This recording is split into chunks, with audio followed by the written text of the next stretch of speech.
Halo semuanya, Assalamualaikum warahmatullahi wabarakatuh. Senang sekali bisa berjumpa kembali dengan saya Fahrul Haliludin. Kali ini kita akan belajar tentang membuat automation test framework menggunakan Python untuk pengujian API. Nah, sebelumnya saya sudah menuliskan tutorial dalam bentuk artikel yang bisa diakses di fahrul.id. Nanti teman-teman bisa lihat. Nah, di sini kurang lebih nanti akan terdapat beberapa tahap pelajaran dari mulai setup dan instalasi hingga ke reporting. Bahkan nanti kita akan coba tentang schema validation, test in parallel, atau mungkin dengan CI/CD-nya. Jadi tetap stay tune terus ya. Oke, kita mulai aja.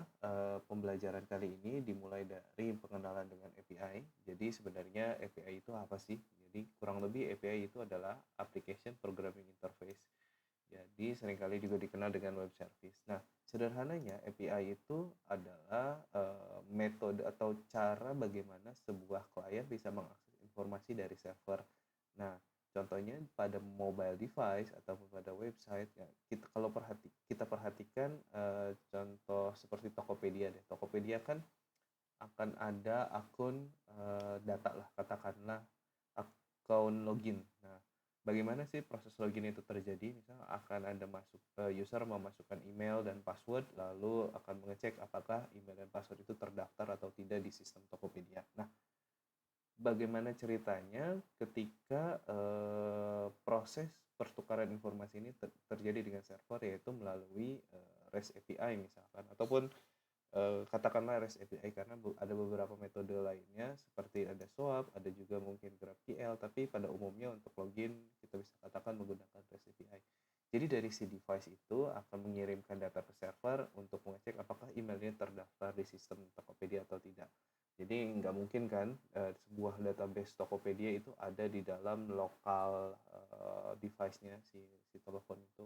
Jadi untuk integrasi antara kita login Tokopedia di desktop dengan mobile, sebenarnya kan akan ada sistem yang menjembatani itu alias sistem Tokopedia-nya. Jadi proses komunikasi antar device dengan server itu biasanya menggunakan REST API. Nah, kurang lebih REST API itu terdiri dari beberapa verb, HTTP verb, yaitu get, put, page, post, dan delete. Get itu untuk seperti bahasa Inggris lah, untuk mengambil data dari sebuah server, put itu untuk melakukan update ataupun replace, mirip-mirip dengan page, jadi kita bisa mengikuti sesuai dengan dokumentasi API-nya. Lalu post biasanya digunakan untuk create data, sedangkan delete kebalikannya untuk menghapus data. Jadi kurang lebih seperti itu. Nah, kalau dilihat lagi web-web pada umumnya, jadi kliennya itu nggak mesti harus mobile, bisa juga dari web.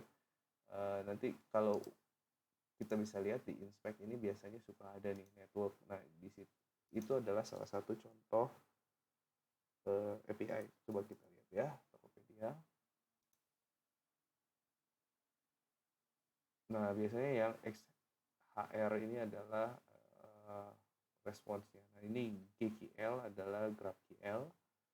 Lalu data-data lainnya yang kurang lebih, oh ini dari Google Analytics. Nah, jadi kan dia ada integrasi dengan aplikasi-aplikasi lain gitu kurang lebihnya. Contoh ketika kita melakukan pencarian, katakanlah Logitech keyboard. Oke, mungkin terlalu kecil tapi nggak apa-apa lah ya. Oke, dia menggunakan manggil web service, contohnya ini. Oh, ini bukan sepertinya.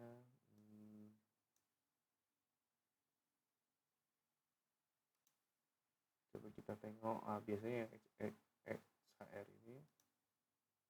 Sepertinya Tokopedia sudah menggunakan GraphQL. Oke, anything. Ya kurang lebih seperti itulah ya konsepnya. Kita kalau web tinggal di inspect elemen untuk mengecek apakah panggilan dari web dengan server menggunakan metode REST API atau bukan. Oke, kita akan bahas lagi tentang materi detailnya lebih di web ya. Nah, kita langsung aja ngoding bareng. Jadi untuk pertama kita harus ngecek apakah Python sudah terinstall atau belum di sistemnya kita. Bagaimana caranya? Kita bisa mengetikkan Python min v besar, maka akan muncul Python 3.8. Nah, jika kamu belum memiliki Python terinstall, bisa meng-google-nya Python install, katakanlah itu. Lalu di sini ada tutorialnya dan bisa diikuti. Kalau Windows silahkan download Windows dan yang lainnya. Nah, yang terbaru itu versi 3.9, tapi 3.8 juga udah cukup oke sih. Jadi nggak perlu update ke 3.9 yang terbaru. Oke, gitu. Jadi setelah kita menginstalnya dan sudah terdeteksi oleh sistem, kita bisa langsung mulai dengan proses IDE-nya. IDE-nya nanti saya akan menggunakan PyCharm. Jadi teman-teman bisa menggunakan PyCharm atau Visual Studio Code yang lebih ringan, terserah. Tapi PyCharm fiturnya lebih komplit dan juga gratis. Dari mana kita bisa dapat PyCharm-nya? Bisa di Google PyCharm install. Nah, di sini juga ada versi gratisnya, yaitu versi community. Nah, nanti bisa di-download aja di jetbrains.com, download dan install. Oke, untuk pengujian manual, biasanya kita menggunakan Postman sebagai QA untuk explore dari API-nya, bisa secara functionality test atau negative test, kita biasanya menggunakan API. Contoh untuk tutorial ini, kita menggunakan studi kasus airport gapdev.com ini. Kalau teman-teman bisa akses, kita akan lihat tampilannya seperti apa. Nah, jadi ini web dummy atau web service dummy, jadi bisa kita pergunakan untuk latihan kali ini. Nah, bisa teman-teman lihat dokumentasi API-nya kurang lebih seperti ini. Jadi ada API get, post, page, dan delete. Kurang lebih ini akan mirip-mirip lah dengan API yang mungkin ada di sistem kalian. Ya, kurang lebih kita akan belajar tentang beberapa HTTP verb. Jadi kurang lebih ini udah mencakup semuanya, tinggal dikembangin aja gitu.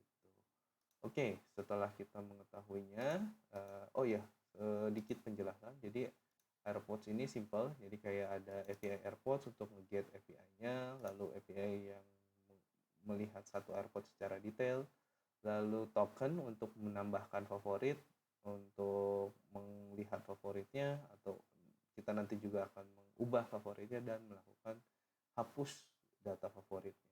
Oke, untuk materi kali ini kita batasi hanya install lalu melakukan simple API request. Kedepannya kita akan coba semua HTTP page ini ya. Oke, pertama kita akan menggunakan library Python yaitu request. Nah, request ini adalah sebuah library yang memudahkan kita dalam berinteraksi dengan web service karena judulnya aja ini request HTTP for human. Nah, iklannya sih kayaknya cukup mudah untuk dipelajari oleh manusia. Contohnya ini request adalah library-nya untuk mengambil data, biasanya kita get. Oke, kita lihat dulu. Tadi saya sempat sebutkan kalau Postman itu digunakan untuk explore testing. Nah, kayak gini, kita pakai Postman, bisa diinstal juga di webnya postman.com untuk install apps-nya. Sebenarnya di sini juga bisa ada test automation sih, karena di sini juga ada kolom testnya. Oke, contoh untuk HTTP GET, kita bisa lihat di sini ada banyak HTTP method yang bisa kita pilih. Tapi untuk API ini sesuai dengan dokumentasinya, API GET untuk mengambil data. Nah, ini ya, untuk mengambil semua data apotek. Kita tinggal hit, lalu nanti akan muncul data-datanya di sini. Nah, kurang lebih untuk melakukan tes di Postman, untuk melakukan tes API, kurang lebih kan kita akan memperlihatkan secara manual kayak gini nih. Lihatin datanya, apakah data mengandung data, apakah mengandung atribut link, atau kita bisa pastikan misalkan GKA ini ada di dalam respon data, atau contohnya misalkan latlungi kita pastikan. Itu biasanya rangkaian dari testing manual. Oh ya, termasuk juga status code-nya 200. Karena bisa jadi not found. Contoh untuk ID kan kita bisa lihat dokumentasinya di sini. Untuk melihat ID AirPods secara detail, kita perlu ID AirPods-nya. Oke, contohnya untuk di Postman tadi, kita akan melihat detail GKA ini. Tinggal dipaste, send. Nanti akan muncul informasi-informasi terkait dengan AirPods dengan kode GKA. Nah, contoh yang tidak ketemu, misalkan SOE mungkin. Coba. Nah, kayak gini, not found. Nah, biasanya sih secara convention Node Phone itu adalah 404. Oh, sorry. Untuk penggunaan REST API ketika resource-nya tidak ditemukan, biasanya kita memberikan status code 404. Status code ini ada banyak, selain 404 juga kita bisa coba lihat http status kode.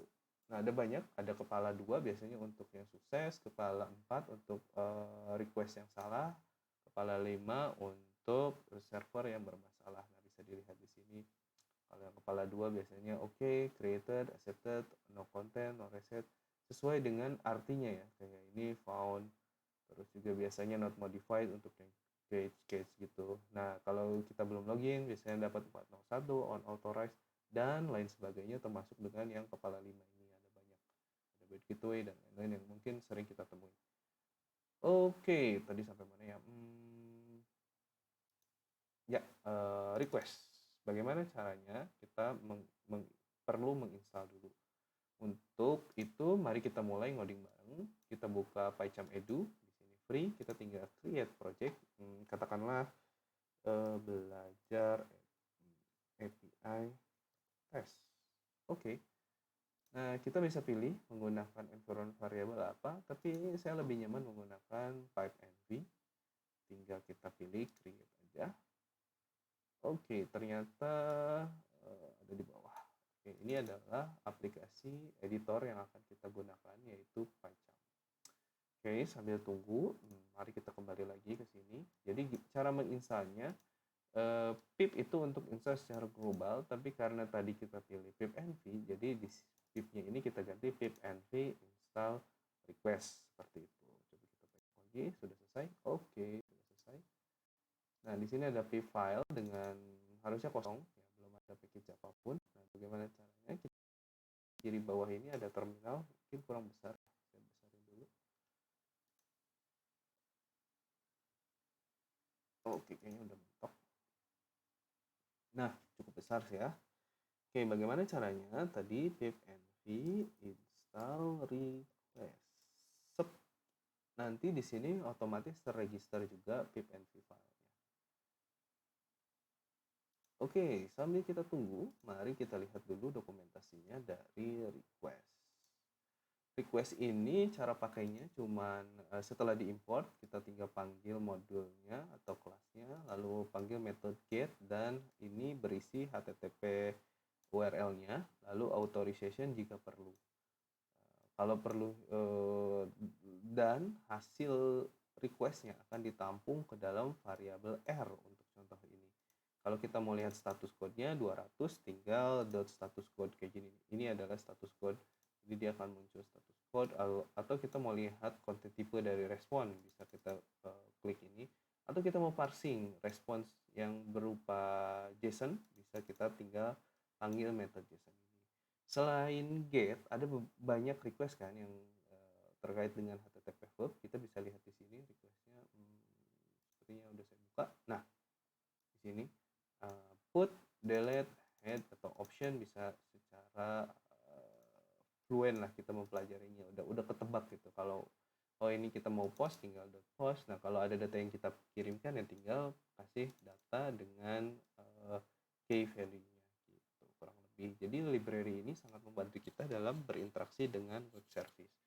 Mudah banget untuk dipelajari. Jadi teman-teman tinggal lihat aja di sini, di dokumentasinya udah cukup banyak. Kalau mau upload gimana, kalau mau delete gimana, kalau kita main cookie gimana, udah ada semuanya di sini. Jadi tinggal disempetin aja untuk baca dokumentasinya. Oke, setelah kita lihat di file. Oke, sudah terinstall. Di sini tandanya. Oke. Nah, di sini artinya dia memerlukan library request. Jadi nanti kalau kita share foldernya, semua dependensinya bisa terinstall secara benar. Oke, kita akan buat filenya, tinggal diklik kanan, new Python file. Katakanlah coba ya kan. Bagaimana caranya kita mengaksesnya? Kita coba kembali ke dokumentasi tadi. di sini cara pakainya request.get. Oke, gampangnya tinggal copy paste aja kali ya. Di sini get terus URL-nya. Nah, kita mau ngambil sama dengan yang di Postman tadi tanpa ID dulu. Jadi kita mau ngambil data yang sama seperti ini. Ini caranya. Nah, harusnya seperti ini. Oke, di sini ada merah tandanya ada sesuatu yang salah. Nah, ini belum diimport, tinggal pilih request gitu. Oke, selesai. Datanya akan disimpan ke dalam variabel response sama dengan seperti ini. Coba dieksekusi, bisa tinggal klik di sini. Karena kita tidak melakukan apapun, jadi responsnya tidak muncul di sini. Contoh, kita bisa melakukan print response.status code. Oke, hasilnya 200. Nah, bagaimana caranya kalau kita mau akses data di sini? Coba kita lihat. Response.text. Nah, teks ini untuk melihat isi dari respon. Kita tinggal, oke, caranya saya tinggal klik kontrol, lalu klik. Nah, di sini akan muncul dokumentasinya. Berarti teks adalah menampilkan dalam bentuk teks string gitu ya. Oke, kalau ketika datanya berupa JSON kayak gini, kita bisa mengkonvertnya menjadi Python dictionary. Caranya yang JSON, nah kayak gini, udah ada autocomplete-nya di PyCharm. Jadi kita tinggal pilih. Oke, di sini kita bisa klik kayak gitu untuk melihat dokumentasinya. Tapi kurang lebih sih aman lah ya, nggak usah dilihat. Oke, kita bisa print aja untuk melihatnya di konsol. Jalanin lagi, tinggal diklik. Nah, muncul datanya. Oke, ini kan melebar ke kanan ya. Ada caranya gimana biar tampilnya lebih menarik, yaitu pprint response JSON. Pprint untuk tipe data Python dictionary akan sangat mudah dibaca. Oke, merah lagi. Merah lagi, kita import. Coba lagi. Jalanin. Nah, tampilannya sekarang ke bawah, jadi dan ada indentasinya ya, jadi mudah dibaca. Oke, karena sudah cukup, kita tinggal komen aja, tidak usah dimunculin lagi biar nggak terlalu panjang. Oke, save. Nah, selain kita eksekusi dengan mengeklik tombol ini, kita juga bisa mengeksekusinya di terminal. Oke, kita lihat dulu. Nah, filenya sudah ada, caranya tinggal Python coba py gitu. Di sini akan muncul juga. Nah, hasilnya sama. Oke, gitu untuk get. Begitu juga kalau kita mau melakukan post, berarti response 2 katakanlah request dot. Nah, di sini autocomplete-nya bisa muncul nih, banyak nih. Ada delete, ada page, ada post, segala macam. Oke, gitu contohnya post. Nah, dokumentasinya kita bisa akses juga dengan command klik di sini. Oke, artinya dia URL argumen pertama, argumen opsional selanjutnya. Ada data, ada JSON, tergantung dengan tipe datanya yang akan kita kirim. Kalau data biasanya padanannya dengan Postman itu ketika kita mengirimnya berupa form data seperti ini. Misal ketika dia login, ini ada email, ada password dengan body seperti ini. Atau pada umumnya menggunakan JSON payload juga, misal kayak kurang lebih seperti ini, email sama dengan emailnya apa, lalu password dan lain-lain gitu. Nah, ini berupa JSON, kita tinggal menggunakan kayak argumen JSON. Jadi contohnya kayak tadi, misalkan URL-nya http bla bla bla, terus ada data. Ketika dia menggunakan form data bisa dictionary, atau ketika dia JSON, kita juga tinggal kasih argumen JSON-nya. Ini nggak mesti harus dua-duanya sama ya. Jadi tergantung dengan dokumentasi API itu. dokumentasinya untuk kasus ini bisa kita lihat di sini. Gitu. Oke, kita udah cobain tadi yang get, lalu berikutnya kita akan coba yang pakai ID. Bagaimana caranya? Oke, respon 2 get, satu lagi kalau mau pakai ID. Oke, kebanyakan kutipnya seperti ini.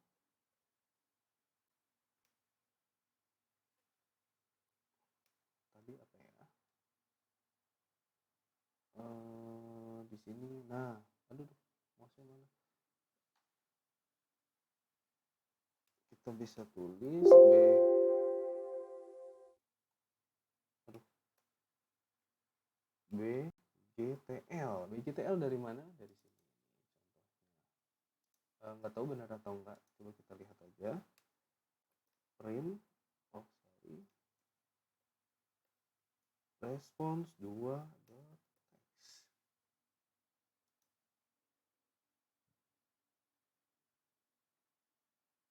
Error not found, kayaknya bukan kode yang valid.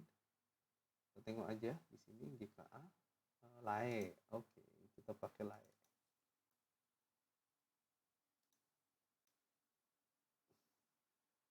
Save, dapat datanya. Ini adalah pengujian secara manual, jadi kita melihat dan memastikan di konsol. Bagaimana sih sebenarnya pengujian secara programatis? Oke, kita akan lanjut di materi kedua tentang penggunaan assert.